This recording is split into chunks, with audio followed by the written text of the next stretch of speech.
दिसंबर 2022 में 1,49,000 करोड़ रुपए से अधिक का जीएसटी संग्रह पिछले वर्ष की इसी अवधि की तुलना में 15% की वृद्धि।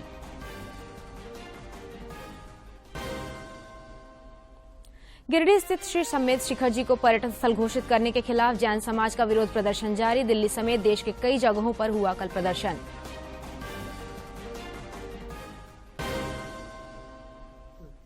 नववर्ष के पहले दिन राष्ट्रीय खादी और सरस महोत्सव में 50,000 लोगों ने की शिरकत। लोगों ने नए साल के जश्न को महोत्सव के नाम किया।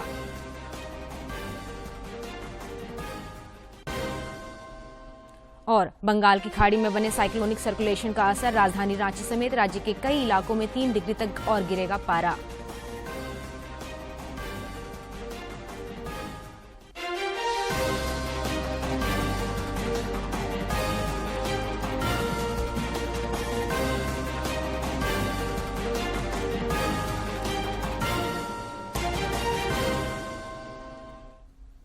नमस्कार, खबरें झारखंड में आपका स्वागत है। मैं हूं कामिनी और अब समाचार विस्तार से। प्रधानमंत्री नरेंद्र मोदी कल वीडियो कॉन्फ्रेंसिंग के माध्यम से भारतीय विज्ञान कांग्रेस को संबोधित करेंगे। महिला सशक्तिकरण के साथ सतत विकास के लिए विज्ञान और प्रौद्योगिकी भारतीय विज्ञान कांग्रेस का इस वर्ष का विषय है। इसमें महिला सशक्तिकरण, विज्ञान और विकास तथा विज्ञान प्रौद्योगिकी पर भूमिका पर चर्चा होगी। मुद्दों पर चर्चा की जाएगी। प्रतिभागी महिलाओं को STEM, विज्ञान, प्रौद्योगिकी, इंजीनियरिंग, गणित, शिक्षा अनुसंधान के अवसरों और आर्थिक भागीदारी तक समान पहुंच प्रदान करने के तरीके खोजने के प्रयासों के साथ साथ शिक्षण, अनुसंधान और उद्योग के शीर्ष क्षेत्रों में महिलाओं की संख्या बढ़ाने के तरीकों पर चर्चा और विचार विमर्श करेंगे।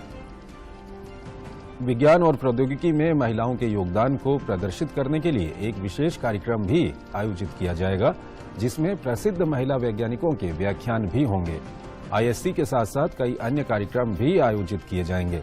बच्चों के बीच वैज्ञानिक रुचि और स्वभाव को प्रोत्साहित करने में मदद करने के लिए बाल विज्ञान कांग्रेस का भी आयोजन किया जाएगा। किसान विज्ञान कांग्रेस जैव अर्थव्यवस्था में सुधार और युवाओं को कृषि के प्रति आकर्षित करने के लिए एक मंच प्रदान करेगी। जनजातीय विज्ञान कांग्रेस भी आयोजित की जाएगी, जो आदिवासी महिलाओं के सशक्तिकरण पर ध्यान देने के साथ साथ स्वदेशी प्राचीन ज्ञान प्रणाली और परंपरा को वैज्ञानिक तरीके से दर्शाने के लिए एक मंच होगा। दिसंबर 2022 में वस्तु और सेवा कर यानी जीएसटी संग्रह 1,49,000 करोड़ रुपए से अधिक रहा। केंद्रीय वित्त मंत्रालय ने कहा है कि दिसंबर 2021 की तुलना में दिसंबर 2022 में जीएसटी राजस्व 15% अधिक रहा। 2022 में जीएसटी संग्रह के आंकड़े जारी किए गए हैं। इसमें वस्तु और सेवा कर यानी जीएसटी संग्रह पिछले साल की समान अवधि की तुलना में इसमें 15% की वृद्धि हुई है। दिसंबर 2022 में जीएसटी संग्रह 1,49,000 करोड़ रुपए रहा। बीते 10 महीनों से लगातार जीएसटी संग्रह 1,40,000 करोड़ से ज्यादा का ही रहा है। अगर नवंबर महीने के जीएसटी संग्रह से तुलना की जाए तो भी इसमें इजाफा हुआ है। नवंबर में जीएसटी कलेक्शन 1,46,000 करोड़ रुपए का था। वहीं साल 2022 में सबसे ज्यादा रिकॉर्ड जीएसटी अप्रैल महीने में 1,68,000 करोड़ रुपए दर्ज किया गया था। वहीं दूसरे नंबर पर अक्टूबर महीने में 1.52 करोड़ रुपए दर्ज की गई थी। की प्रमुख क्रिस्टालिना जॉर्जीवा ने चेतावनी दी है कि इस साल वैश्विक अर्थव्यवस्था का 1/3 हिस्सा मंदी की चपेट में रहेगा और साल 2023-22 की तुलना में कठिन होगा। चुनौतीपूर्ण बताया है। IMF के प्रमुख ने कहा है कि वैश्विक अर्थव्यवस्था के लिए 2023 एक कठिन वर्ष होने जा रहा है, क्योंकि अमेरिका, यूरोप और चीन में मंदी का संकट मंडरा रहा है।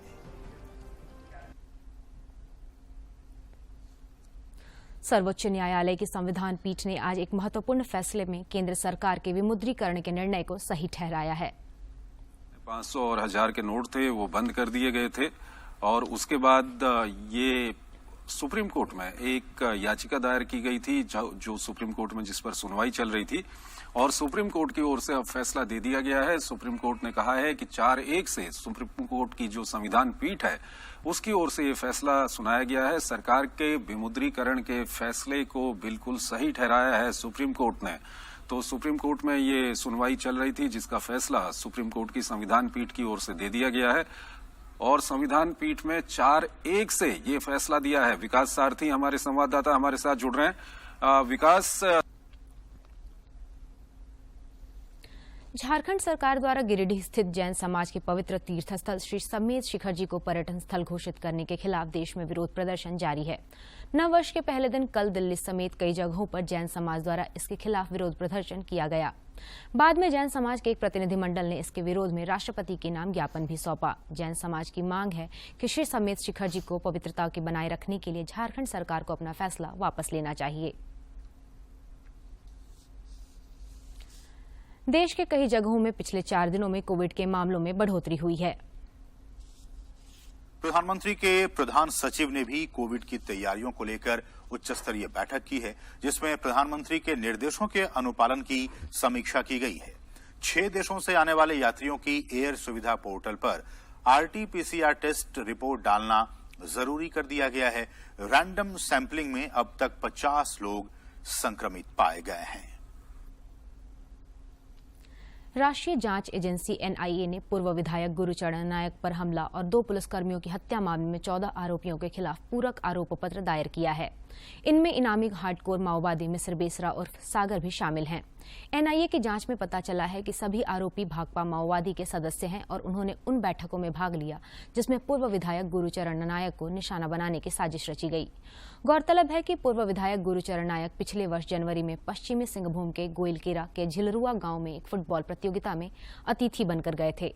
इस दौरान नक्सलियों ने हमला कर दिया था। प्रतिबंधित भाकपा माओवादी द्वारा किए गए हमले में गुरुचरण नायक ने किसी तरह ग्रामीणों की मदद से मौके से भागकर अपनी जान बचाई थी, जबकि मौके पर उनके 2 सरकारी अंगरक्षक शंकर नायक और ठाकुर हेमब्रम की माओवादियों ने हत्या कर दी थी। एक अंगरक्षक गंभीर रूप से जख्मी हो गया था। हमले में माओवादियों ने अंगरक्षकों का हथियार भी लूट लिया था। प्रधानमंत्री नरेंद्र मोदी और भारतीय कृषि अनुसंधान परिषद के निर्देश पर देश के 425 कृषि विज्ञान केंद्रों और 25 भारतीय कृषि अनुसंधान परिषद की शाखाओं में प्राकृतिक खेती पर अनुसंधान का पहला चरण शुरू किया गया है। यह अनुसंधान पद्मश्री सुभाष पालेकर और गुजरात के राज्यपाल देवव्रत आचार्य के पूर्व में किए गए शोध से आए परिणाम के आधार पर आरंभ किया गया है। कृषि विज्ञान केंद्र विकास भारती बिशुनपुर के कृषि विशेषज्ञ डॉक्टर नीरज कुमार के अनुसार मिश्रित खेती से फसल को लाभ होता है, क्योंकि किसी पौधे का जड़ ऊपर होता है और किसी फसल का जड़ नीचे जाता है, जिसके कारण पौधों को पोषण भरपूर मात्रा में मिल जाता है। और इसका लगाने का उद्देश्य ये है कि हमारी जो फसलें होती हैं, किसी को ज्यादा पोषण मिलती है, किसी को कम। खास करके हम लोग जब मिक्स क्रॉपिंग लगाते हैं तो किसी की जड़ें ज्यादा जाती है गहराई, किसी का कम जाती हैं। तो इसके साथ क्या होता है कि न्यूट्रिएंट का जो मिट्टी से निकालने का होता है वो बैलेंस होता है। और एकदम दलहनी फसल को उसमें लगाते हैं तो हमारे वातावरण से जो नाइट्रोजन है उसका फिक्सेशन हमारे मिट्टी में होते रहता है, तो मिट्टी में असंतुलन भी नहीं बनने पाता है। साथ ही साथ मिट्टी में पोषक तत्व की भी बढ़ोतरी होती है और उनसे द्वारा जब हम दलहनी फसल को काटते हैं तो उनकी मैक्सिमम पत्तियां मिट्टी में गिर जाती हैं।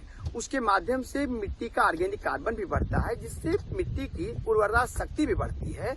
और ये हम अपने फार्म पे लगा करके देख रहे हैं। इसको देखने के बाद ये भी हम सुझाव दे सकेंगे कि आलू के साथ चना, आलू के साथ भिंडी, आलू के साथ मक्का, कौन सी फसल ज्यादा लाभप्रद किसानों के लिए होगी, उसको फिर हम लोग आगे बढ़ावा देंगे। राज्य में सूखा का जायजा लेने के लिए केंद्रीय टीम अगले सप्ताह आएगी। केंद्र सरकार ने इसके लिए कमेटी गठित कर राज्य सरकार को सूचना दे दी है। राज्य सरकार ने 226 प्रखंडों को सूखाग्रस्त घोषित करने की सूचना केंद्र सरकार को दी है और सूखा राहत के लिए 900 करोड़ रुपए की मांग की है। इस पर केंद्र सरकार ने कमेटी को झारखंड आकर निरीक्षण करने को कहा है। समाचारों का सिलसिला जारी रहेगा, लेकिन इस विराम के बाद।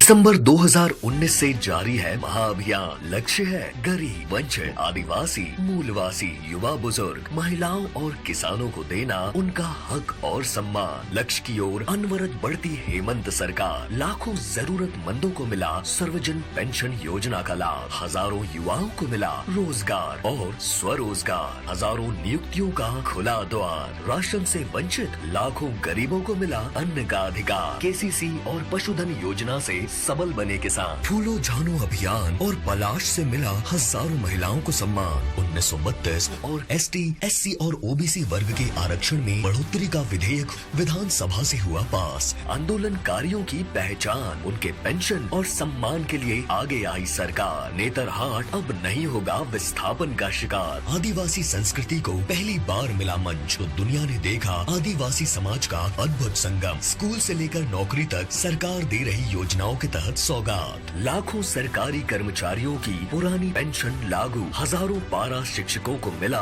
सहायक शिक्षक का नाम। हजारों आंगनवाड़ी दीदियों को मिल रहा बढ़ा वेतनमान। 13 महीने की छुट्टी के साथ हजारों पुलिस कर्मियों को CPL का सम्मान। सोलर पॉलिसी से हो रहा हर घर रोशन। लॉजिस्टिक पॉलिसी से मिला औद्योगिक आधारभूत संरचना को बढ़ावा। EV पॉलिसी से राज्य को प्रदूषण मुक्त करने का प्रयास। मसलिया रानेश्वर मेगा लिफ्ट सिंचाई प्रोजेक्ट से मिला किसानों को सिंचाई के नए उपाय। सुओ मोटो से अब जमीन म्यूटेशन हुआ और भी आसान। पर्यटन के लिए हुई नई पहल। खिलाड़ियों को मिलने लगा मान। जोहार बना संवाद का आधार। हर घर पहुंची झारखंड सरकार और सरकार आपके द्वार से किया लाखों जरूरतमंदों की समस्या का तुरंत समाधान। झारखंड वासियों के आशीर्वाद से बनी सरकार, दे रही लोगों को अधिकार और सम्मान। जो कहते हैं वो करते हैं।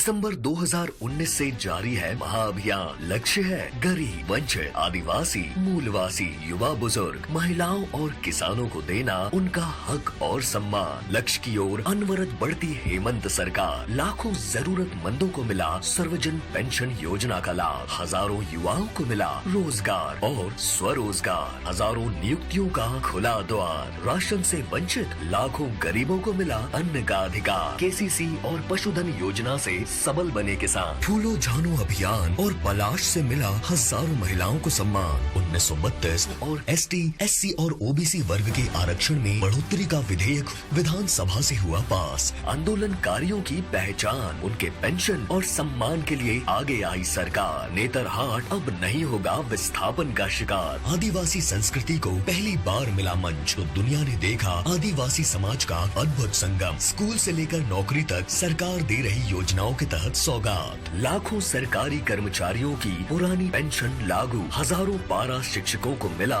सहायक शिक्षक का नाम। हजारों आंगनवाड़ी दीदियों को मिल रहा बढ़ा वेतनमान। 13 महीने की छुट्टी के साथ हजारों पुलिस कर्मियों को CPL का सम्मान। सोलर पॉलिसी से हो रहा हर घर रोशन। लॉजिस्टिक पॉलिसी से मिला औद्योगिक आधारभूत संरचना को बढ़ावा। EV पॉलिसी से राज्य को प्रदूषण मुक्त करने का प्रयास। मसलिया रानेश्वर मेगा लिफ्ट सिंचाई प्रोजेक्ट से मिला किसानों को सिंचाई के नए उपाय। सुओ मोटो से अब जमीन म्यूटेशन हुआ और भी आसान। पर्यटन के लिए हुई नई पहल। खिलाड़ियों को मिलने लगा मान। जोहार बना संवाद का आधार। हर घर पहुंची झारखंड सरकार और सरकार आपके द्वार से किया लाखों जरूरतमंदों की समस्या का तुरंत समाधान। झारखंड वासियों के आशीर्वाद से बनी सरकार, दे रही लोगों को अधिकार और सम्मान। जो कहते हैं वो करते हैं। खबरें झारखंड में एक बार फिर से आप सभी का स्वागत है। नव वर्ष के पहले दिन कल देवघर स्थित बाबा वैद्यनाथ मंदिर के करीब 1.5 लाख श्रद्धालुओं ने पूजा अर्चना की। आम और खास कतारबद्ध होकर बाबा मंदिर में हाजिरी लगाई। शीघ्र दर्शनम कूपन लेकर जलार्पण करने आए भक्तों की कतार लंबी नहीं हो सकी। इसके लिए मंदिर प्रशासन ने स्लॉट के अनुसार कूपन जारी किया। मंदिर का कपाट कल रात 8:15 बजे बंद हुआ। राजधानी रांची समेत राज्य भर में नववर्ष का स्वागत आस्था, उमंग और उत्साह और जोश के साथ हुआ। सुबह से ही मंदिरों में कतार लगने लगी थी। सबने भगवान से सुखमय जीवन की कामना की। इधर पार्क और डैम में भी दिन भर उल्लास बिखरा रहा। रांची के Birsa Munda park, oxygen park, Sidho Kanhu park, Dhurwa dam और कांके डैम में पिकनिक का उमंग दिखा। बच्चों और बड़ों ने जमकर मस्ती की। नव वर्ष पर लोग पर्यटन स्थलों पर लगातार पहुंच रहे हैं। चतरा में वनों से आच्छादित जंगलों के बीच छिपा अद्भुत अद्वितीय तमासीन जलप्रपात भी लोगों को आकर्षित कर रहा है। 40 किलोमीटर दूर कान्हाचट्टी प्रखंड के तुलबुल पंचायत में अवस्थित तमासीन जलप्रपात से बहती जलधारा का सौंदर्य काफी मनमोहक है। पथरीली चट्टानों के विहंगम दृश्यों के बीच वो दो सुरमय घाटियों और पहाड़ों के मध्य कलकल छलछल बहता यह जलप्रपात वर्षों से देशी विदेशी पर्यटकों को अपनी ओर बरबस ही खींचता चला आ रहा है। वहीं नए साल के आगमन पर इस स्थली पर बड़ी संख्या में सैलानी पिकनिक का लुत्फ उठाने पहुंचते हैं। और झारखंड का एक बहुत बढ़िया जलप्रपात है। झारखंड में तमासीन जलप्रपात का हम लोग जीएस में भी पढ़ते रहते हैं कि तमासीन जलप्रपात चतरा से लगभग 31 किलोमीटर दूरी पर है। तमासीन जलप्रपात की सतरंगी फिजा सभी का मन मोह लेती है और पर्यटक यहाँ का वातावरण देख मंत्रमुग्ध हो जाते हैं।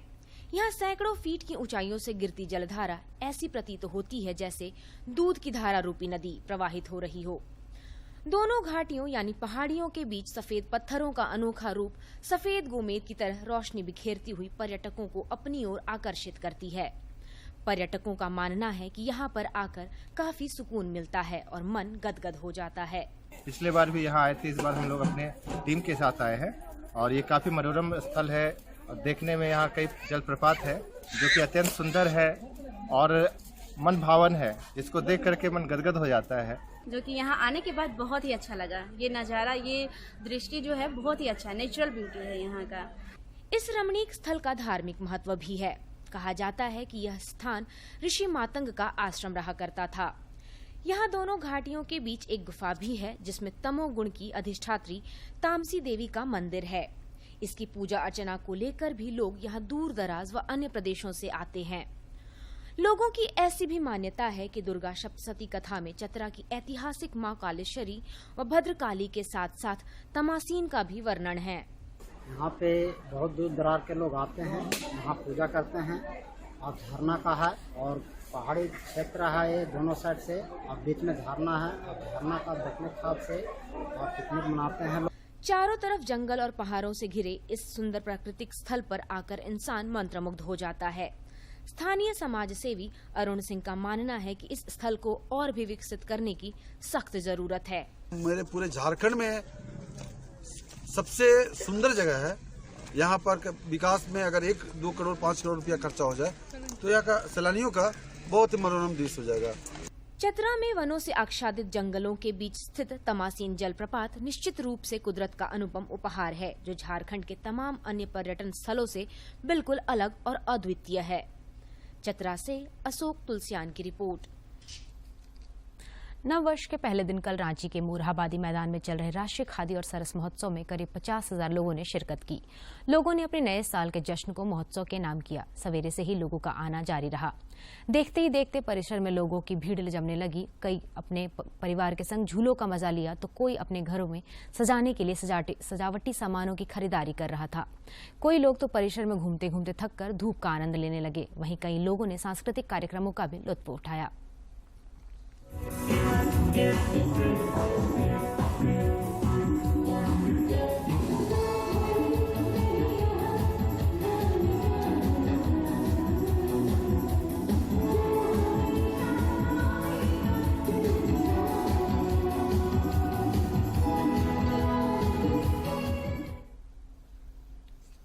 ऑस्ट्रेलिया में T20 वर्ल्ड कप में मिली हार को लेकर बीसीसीआई ने कप्तान Rohit Sharma, coach Rahul Dravid, NCA head VVS Laxman और अन्य पदाधिकारियों के साथ कल महत्वपूर्ण बैठक की।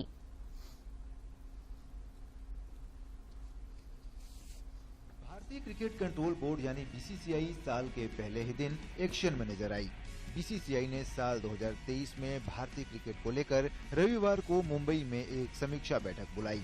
इस बैठक में बोर्ड के अध्यक्ष रोजर बिन्नी, सचिव जय शाह, भारतीय टीम के कोच राहुल द्रविड़ और कप्तान रोहित शर्मा मौजूद रहे। बैठक के दौरान आईसीसी क्रिकेट विश्व कप 2023 के रोड मैप के साथ साथ खिलाड़ियों की उपलब्धता, कार्यभार प्रबंधन और फिटनेस मापदंडों जैसे मुद्दों पर भी विस्तार से चर्चा की गई और कुछ महत्वपूर्ण फैसलों पर भी मुहर लगाई गई। समीक्षा बैठक में सीनियर टीम के चयन प्रक्रिया के लिए कुछ सिफारिशें सामने आई हैं। टीम में चयन के लिए योयो टेस्ट और डेक्सा टेस्ट चयन मानदंड का हिस्सा होंगे। अब खिलाड़ियों को टीम इंडिया में एंट्री पाने के लिए योयो और डेक्सा टेस्ट पास करना होगा। योयो टेस्ट के माध्यम से खिलाड़ियों की फिटनेस और स्टेमिना की जांच की जाती है। इसमें तकनीक का प्रयोग किया जाता है। वहीं डेक्सा स्कैन शरीर संरचना और हड्डियों के स्वास्थ्य को मापने के लिए एक अंतर्राष्ट्रीय मानक है। इसके अलावा उभरते हुए खिलाड़ियों को राष्ट्रीय टीम में चयन के योग्य होने के लिए पर्याप्त घरेलू सत्र खेलना होगा। बीसीसीआई ने कहा कि पुरुषों के एफटीपी और आईसीसी वनडे 2023 विश्व कप की तैयारियों को ध्यान में रखते हुए एनसीए आईपीएल फ्रेंचाइजी के साथ मिलकर आईपीएल 2023 में भाग लेने वाले लक्षित भारतीय खिलाड़ियों की निगरानी के लिए काम करेगा। इस मीटिंग में 2022 में भारतीय टीम के प्रदर्शन पर भी चर्चा हुई। इस दौरान दक्षिण अफ्रीका और इंग्लैंड के खिलाफ सीरीज में हार और T20 विश्व कप में भारत के सेमीफाइनल में हारने पर भी चर्चा हुई। साथ ही बैठक में तय किया गया कि टीम के अहम खिलाड़ियों के अगर चोटिल होने की संभावना है तो उन्हें आईपीएल से दूर रखा जाएगा। Sports desk, DD news. Bengal की खाड़ी में बने साइक्लोनिक सर्कुलेशन और वहां से आ रही नमी के कारण राज्य में मौसम में बदलाव आया है। भारतीय मौसम विज्ञान केंद्र रांची के वैज्ञानिक अभिषेक आनंद के अनुसार आने वाले दिनों में न्यूनतम पारा 2 से 3 डिग्री गिर सकता है। पिछले 24 घंटे में राज्य में मौसम शुष्क रहा। सबसे उच्चतम तापमान 29.8 डिग्री सेल्सियस चाईबासा में, जबकि सबसे न्यूनतम तापमान 8.2 डिग्री सेल्सियस खूंटी में दर्ज किया गया। राज्य में अगले 3 दिनों के दौरान कहीं कहीं हल्के से मध्यम दर्जे का कोहरा छा सकता है।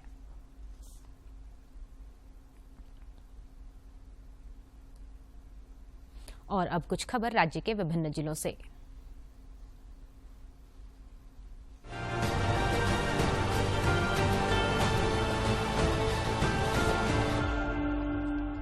दुमका जिले के गोपीकांदर थाना क्षेत्र के दुर्गापुर गांव के समीप एक बाइक सवार कोयला ढुलाई में लगे हाईवा की चपेट में आ गया। इस दुर्घटना में एक युवक की मौत घटनास्थल पर ही हो गई, जबकि दूसरा युवक घायल हो गया।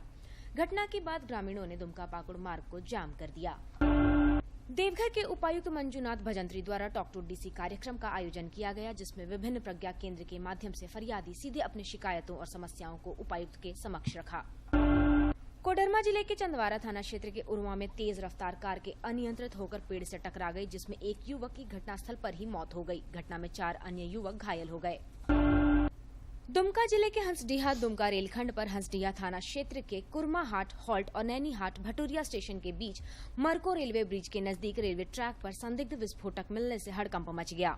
मामले की जांच में भागलपुर पुलिस जीआरपी के साथ साथ हंसडीहा थाना क्षेत्र पुलिस जुट गई है।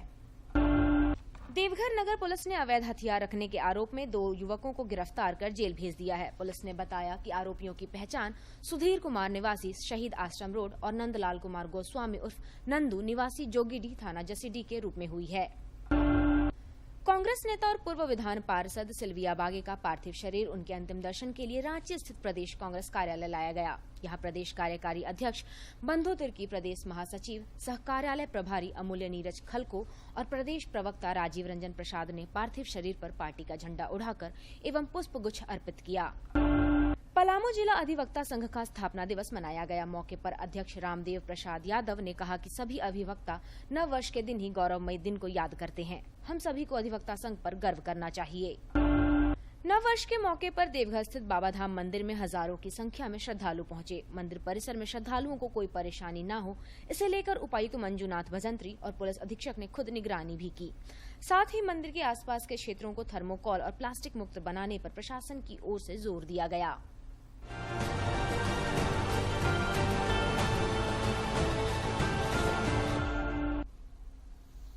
और हेरिटेज वॉक के आज के सेगमेंट में हम आपको सैर कराते हैं राजस्थान स्थित उम्मेद भवन पैलेस का।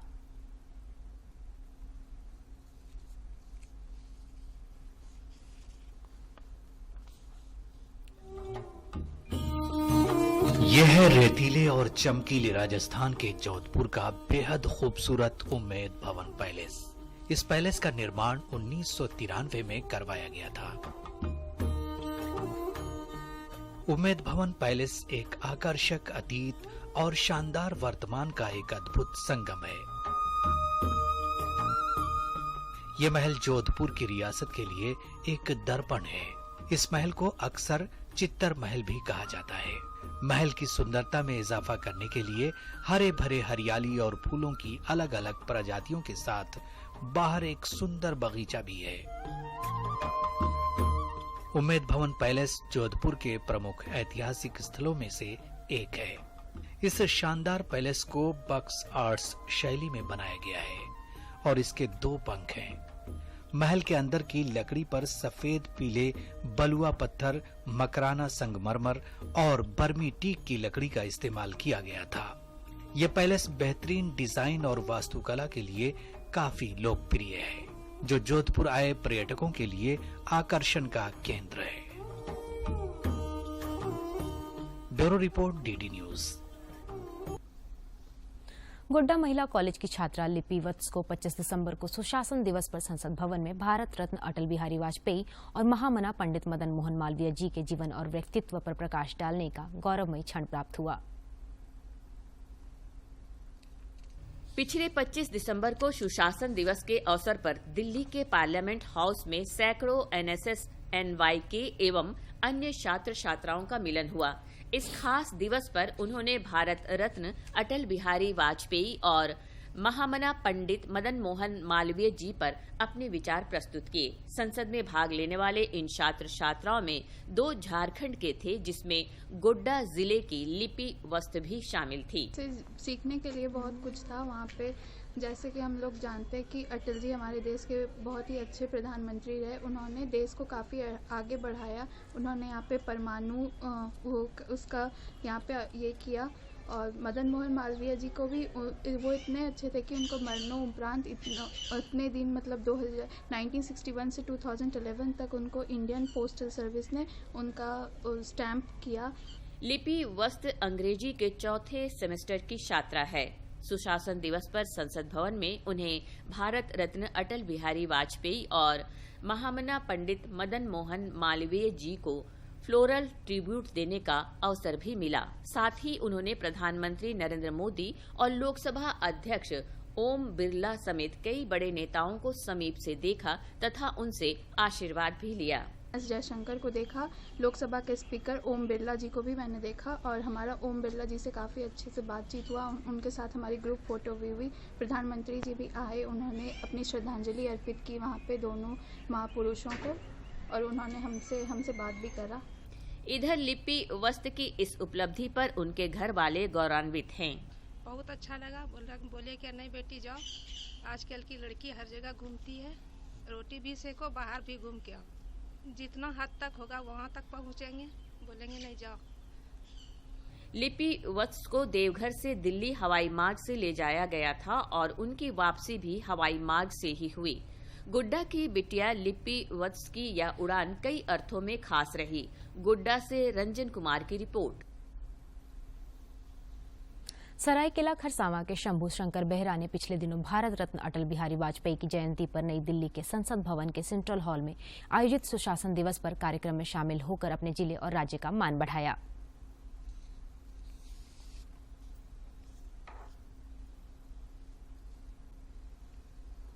दिया गया था, जो श्रद्धांजलि सभा आयोजित की गई थी, उसमें पंडित मदन मोहन मालवीय और अटल बिहारी वाजपेयी दोनों में से किसी एक के बारे में बोलना था, तो मैंने पंडित मदन मोहन मालवीय जी को चुना था।